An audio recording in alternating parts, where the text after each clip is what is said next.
Hello friends, स्वागत है आपका हमारे यूट्यूब चैनल द गोस्टेड भूत बंगला, जहां हर कहानी आपके दिल की धड़कन को तेज कर देगी। आज मैं आपको लेके जाने वाला हूं एक ऐसे ढाबे की तरफ जो रात के अंधेरे में किसी खौफनाक पहेली से कम नहीं। एक सुनसान हाईवे पर एक छोटा सा ढाबा जिसे देखकर लगता है कि ये सिर्फ एक खाली ढाबा है, लेकिन सच्चाई तो कुछ और है। तो चलिए कहानी को शुरू करते हैं। रात का वक्त था। रमेश अपने ट्रैक में अकेला सफर कर रहा था। इधर से आगे की कहानी में आपको रमेश के पॉइंट ऑफ व्यू से बताता हूँ। रास्ते के दोनों तरफ अंधेरा था और ठंडी हवा चल रही थी। मेरे दिल में एक अजीब सा डर था, जैसे कुछ गलत होने वाला हो। थोड़ी देर तक चलने के बाद मैंने देखा एक पुराना ढाबा रास्ते के किनारे दिखाई दे रहा है। ढाबे के अंदर धीमी रोशनी नजर आ रही थी, लेकिन ढाबे के अंदर कोई और नहीं दिखाई दे रहा था। मैंने ट्रैक रोको और सोचा क्यों न चाय पी ली जाए,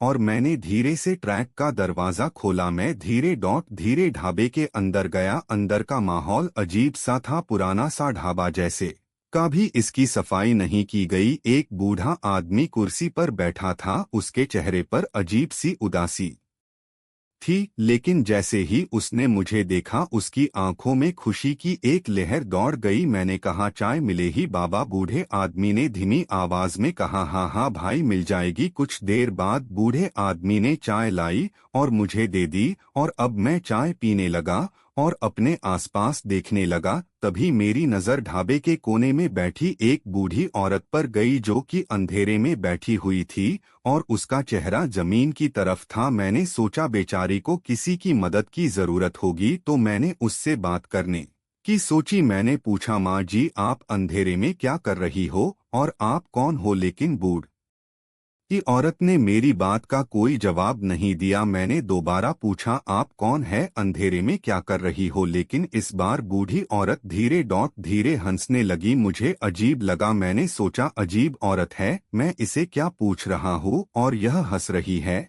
और फिर उसकी हंसी और तेज हो गई। अब मेरा दिल धड़कने लगा। यह सब देखकर मेरा चेहरा लाल हो गया। मैं बस यही सोच रहा था कि यह सब आखिर हो क्या रहा है। मैंने धीरे से पीछे मुड़कर ढाबे के मालिक को देखा तो मैं और जड़ा डर गया। मैंने देखा कि उसका भी रूप बदल चुका था। उसका चेहरा अब भयानक और अजीब हो गया था। उसकी